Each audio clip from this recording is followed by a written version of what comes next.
The trade in exotic animals in the USA is a multi-billion-dollar industry out of control.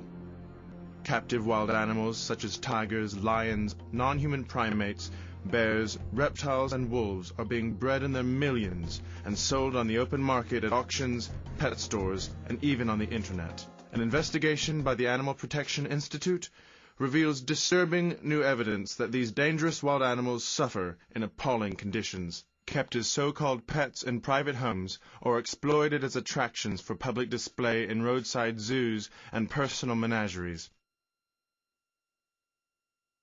And the few regulations that exist are totally ineffective. In some states, there is no law at all. No federal law exists which regulates the keeping of exotic animals in private hands. There is only a license from the Department of Agriculture for breeding, exhibiting, or selling. So it's left to states to legislate, and this varies. To date, only 15 states prohibit the private possession of certain species, such as large cats, wolves, bears, dangerous reptiles, such as alligators and crocodiles, and most primates. Many states, currently these 13, have no license or permit requirements at all.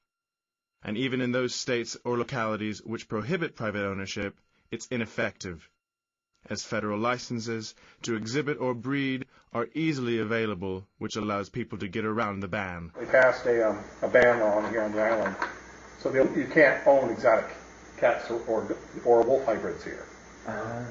But they left one loophole, which I use. I'm a licensed exhibitor, so I'm got a federal license to show them to school groups.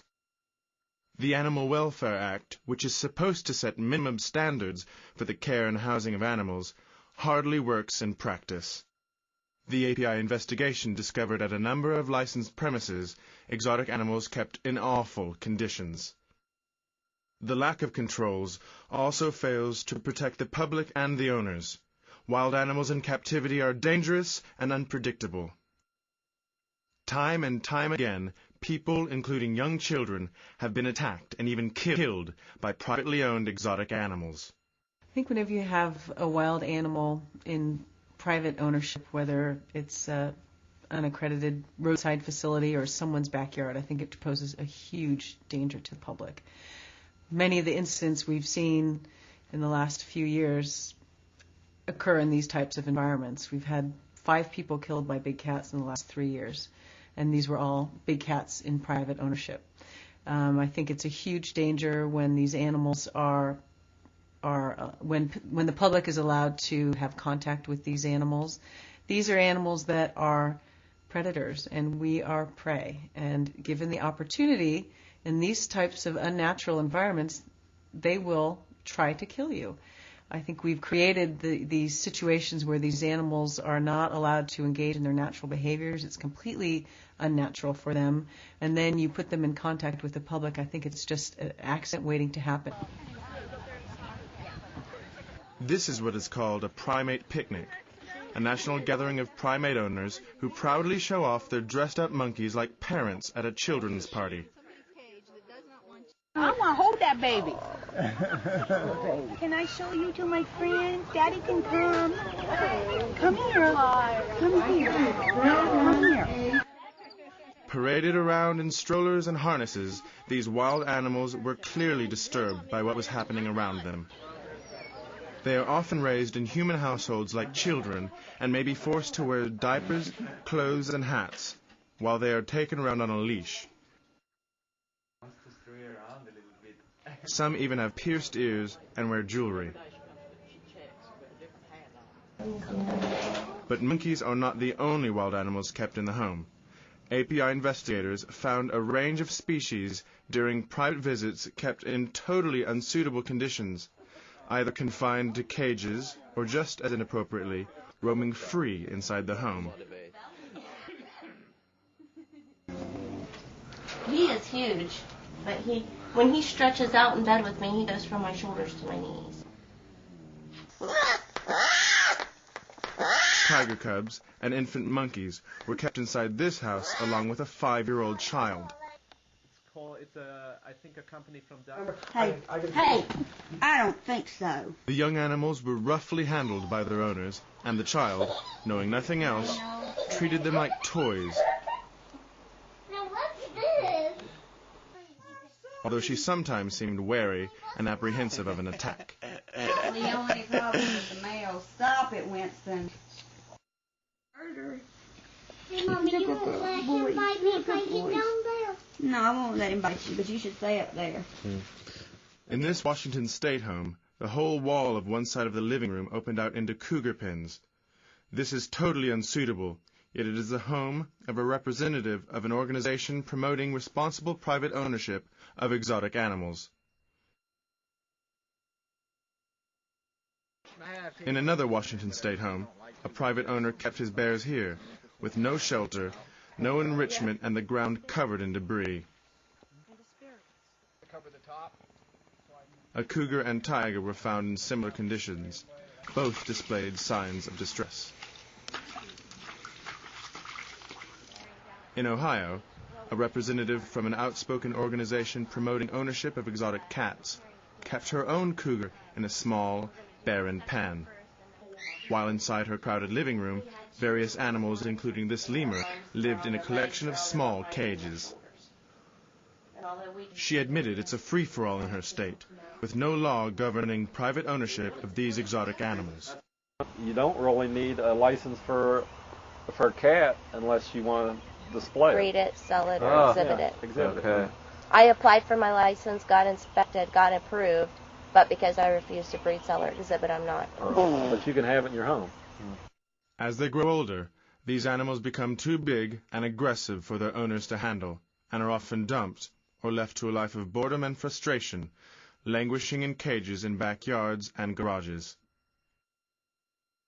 In one backyard, this 5-year-old unwanted cougar was found in a totally unsuitable pen.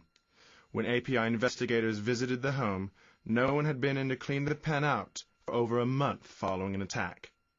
This is an all too familiar pattern taking place across the country. The commercial use of exotic animals involves displaying them and often making them perform in privately owned roadside zoos and menageries. Dance! Come on! Come on! Come on! He goes, what are you doing? What are you doing? Little of the money the animals make goes toward their own welfare. They are often confined to small and barren environments that fail to meet their physiological and psychological needs. For these bears at Cherokee Bear Zoo, there was virtually nothing in their compound to interest them. Instead, they were forced to perform tricks to be thrown treats. Animal pens are often designed for appearance and ease of cleaning and not to meet the needs of the animals. Concrete and other hard surfaces are uncomfortable and can be physically damaging. Some animals were kept in solitary confinement, including highly sociable animals such as primates. Other primates were kept in small, unstimulating cages. Even some of the sites open to the public were run down and appeared to be nothing more than people's personal menageries. Yet conditions like these are perfectly legal. These facilities are all licensed and required to be annually inspected by the USDA. This shows how totally inadequate current regulations are in protecting animal welfare. At Charlotte Metro Zoo, also known as Metrolina Wildlife Park in North Carolina, this leopard was found living in these squalid conditions. Animals may be forced to live for long periods in trailers, either on the road or for shows. To try and cope with the barren environment, animals will cut themselves off from their surroundings. They may become lethargic and inactive or develop abnormal behavior. A lot of times these animals will engage in a lot of self-destructive behaviors, a lot of abnormal behaviors. You'll see stereotypic behavior, which constant repetitive motions and pacings around an enclosure. A lot of times they will self-mutilate themselves. I've seen, many medical cases where Animals have literally chewed themselves to the point where they've even chewed off limbs and fingers and digits because they're so stressed. Severe stereotypical behavior was seen by API investigators in a number of roadside zoos. It was also seen in private homes. At the Primate Picnic, some of the privately owned primates who were confined inside crates and pens displayed abnormal behavior such as rocking backwards and forwards, clutching a soft toy.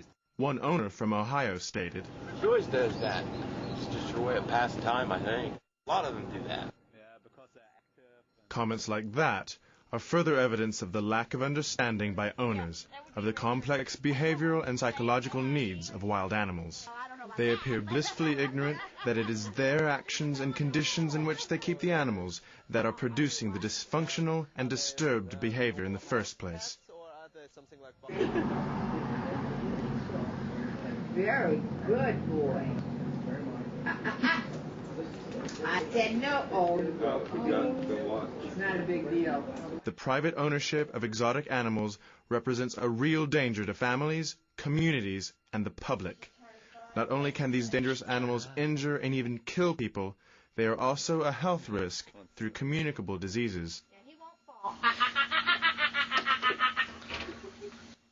The industry is well aware of the dangers, yet lobbies hard in favor of the private ownership of these animals. However, evidence uncovered by the API reveals an alarming number of injuries and attacks on adults, including the owners themselves. But see, they're horrendous biters. I mean, they bite so bad that they can just rip tendons and... So while publicly owners play down the risks, privately they admitted to API investigators how dangerous these animals really are and how irresponsible other owners can be. It's really not a good idea to put your face in their face. Because I've seen a couple people that have had their faces bit really bad. Like Nancy. Her macaque almost took her nose off. That's bit my nose. Bit my nose off. Oh. I mean, they'll definitely bite. And she just went and grabbed my face and went, just like. And I thought, oh my God, I felt this kind of warm. Then I looked and there's blood all over it. The big cats are hard, and they cause a lot of problems. You know, people do a lot of really irresponsible things with the big cats, and people wind up getting killed all the time. They're stupid. They go out and buy tigers.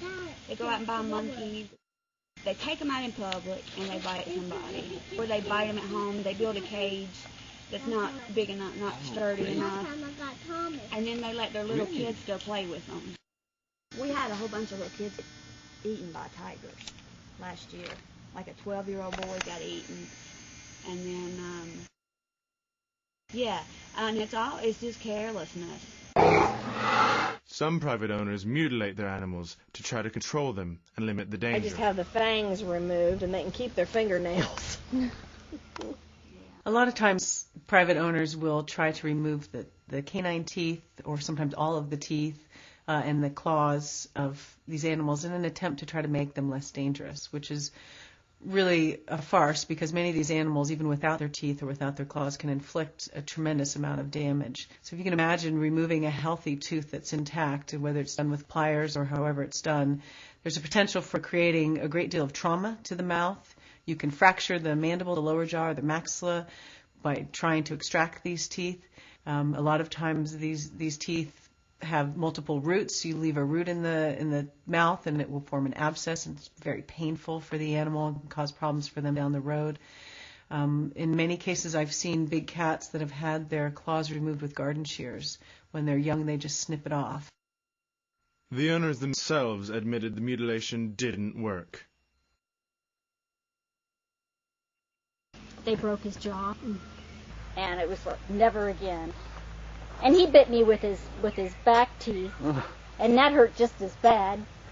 So it was like, might as well keep the fangs too. What difference does it make?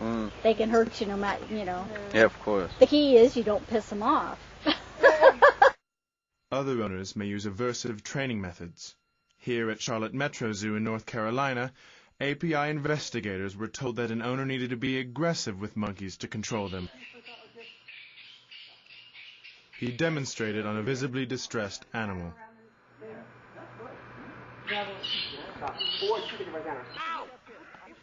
Yet the reckless actions by many owners witnessed by the investigators seemed to make confrontation with these wild animals inevitable. In Washington State, a leading representative for the private ownership of exotic animals was attacked by her bobcats. With no secure lockout area, the cat was able to get out and attack her again. Uh-oh. This same person took further risks by opening gates that led directly into her indoor cougar pens and encouraging the hand feeding of the animals. You need to stick it in so he gets enough to bite. Yeah. You have to be careful with this. Oh, sorry. Can I throw it in? This site belongs to a stage show in Washington State that involves dangerous wild animals, including bobcats, snakes, and a cougar.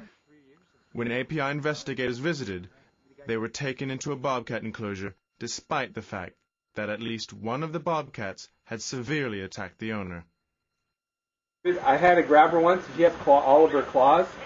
My legs, my stomach, everything was bleeding. My hands were bleeding. One bobcat leapt onto a tree trunk and was just above one of the API investigators' heads. The cat looked like he was going to pounce. The owner laughed and said, "He was going to jump right on you." Yeah, you like. You like getting big and fat, fella. Also in Washington State, one private owner decided to go into a bear pen while he had visitors. No. I don't want to play, Logie.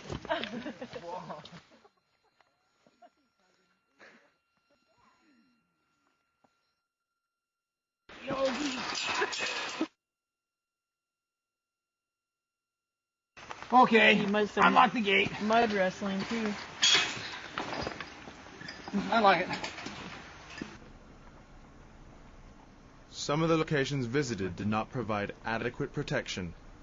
Enclosures were poorly maintained. There were inadequate safety barriers between dangerous animals and the public. API investigators watched while the owner of Charlotte Metro Zoo gave a private performance with a tiger for a fee. This adult tiger was in a non-secure area with members of the public. This same person then entered a tiger pen and showed off.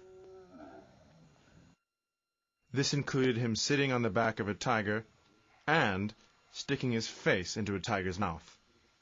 Later in the day, he entered a safety area without securing the door behind him. He then allowed a tiger to enter where there was no effective secure barrier between this tiger and zoo visitors. Here at Tiger Ridge Exotics in Ohio, the owner not only placed himself at risk, but also those who visited this site. He encouraged an API investigator to sit in a pen with a lynx on her lap. When the lynx started to behave aggressively, the owner intervened and was bitten. He then entered a number of enclosures containing bears and lions, opening gates that led directly from the animal areas into the areas used by the public with little apparent concern or awareness of safety.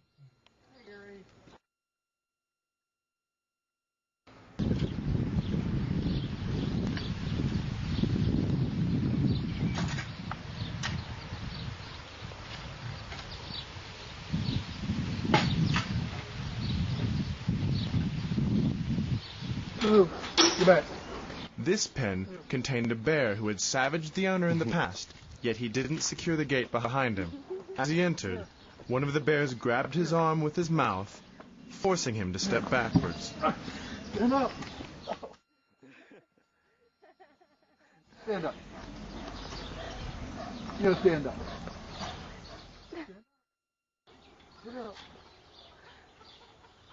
Sit up. He then opened the gate and stood there with the gate open, while trying to get one of the bears to perform a trick. Removed from their mothers at birth, exotic animals are raised by humans hoping to make them more manageable before being sold onto the open market. This often interferes with the animal's natural development, causing dysfunctional behavior, and fails to prevent future aggression, as this experienced private cat owner admitted. That's the problem with the big cats, too, because even, cougars that I raised from the time they were tiny babies, if they got in a bad mood, they'd just jump on you from behind. And no, that's the problem. You just have to remember they're wild. Animals such as bears, tigers, and monkeys are continuously bred to provide a constant supply of infants for the pet trade, or to be used as an attraction at roadside zoos and fairs for people to pet or have their photos taken with. This can be extremely stressful for the animals and dangerous for the public. This cub was left unsupervised in a public area after one such photo shoot. Regulations regarding the handling of big cats are supposed to prohibit young or immature animals from exposure to rough or excessive public handling.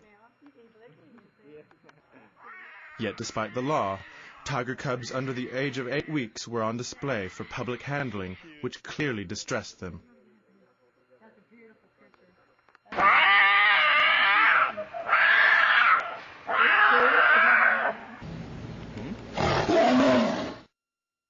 Some exotic animals strike back.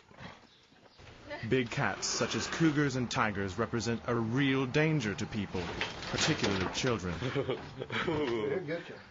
Yet many owners take unacceptable risks where children can have direct contact with the animals. I had 3 tigers that lived with me when she was 2 years old. The following voice is that of a representative of an organization that actively promotes private ownership of exotic cats. The big cats pick out the smallest person in the crowd, and then they think, that's the one I'm going for, because that one will be easier to catch, and then they focus on that person. They never take their eyes off. We were teasing our daughter all the time, but she's not good, we're going to throw her in with Toby. Federal regulations of licensed facilities prohibits direct contact between juvenile or adult animals and the public without sufficient distance or barriers between them. The API investigation uncovered evidence that these regulations were being breached at a number of facilities. Here at Santa's Land in North Carolina, bear cubs were put on display and fed in public. Dog food. Now, one thing I must say is our insurance company says no pet. However, if you decide you want to pet them, keep in mind we're not liable, okay? Now, they will bite. There was no effective safety barrier, and the public were openly encouraged to pet the bear cubs on a leash, even though they were told the animals could bite. At Cherokee Bear Zoo, children were allowed to stick their hands through bars to pet tiger cubs. Come here. Come here. At New River Zoo, also in North Carolina, a black leopard cub was taken around on a leash for visitors to pet, despite the risk of biting and scratching while leaping at people.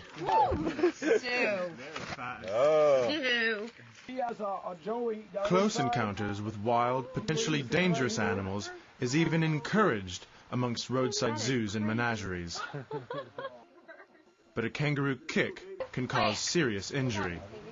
Visitors can also, for a fee, spend time in a room full of lemurs. In Ohio, API investigators signed up for a one-day training program with large exotic cats at the Siberian Tiger Conservation Association. You want to get up and close and personal, this is how we do it. Hey, Katerina. Oh, the chopper bug. Oh, chopper bug. The association had lost its exhibitor's license because a number of people had been attacked and injured during so-called close encounters. So at the time of their visit, it was officially closed. Not according to the owner, who continued the so-called close encounters with tigers without any apparent action by the USDA.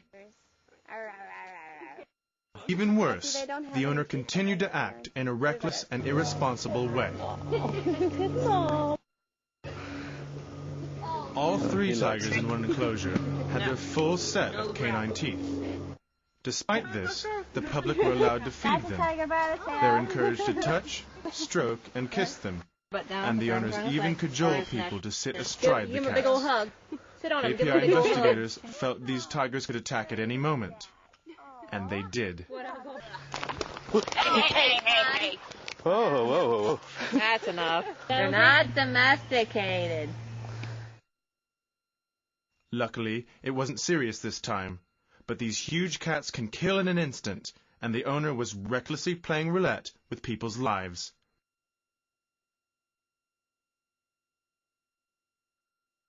The only way to stop the proliferation of the exotic animal trade and the suffering it causes is to stop the breeding, bartering, trading, and sale of exotic animals for personal possession, profit, and amusement, and by educating the public to understand that wild animals belong in the wild, not in our homes.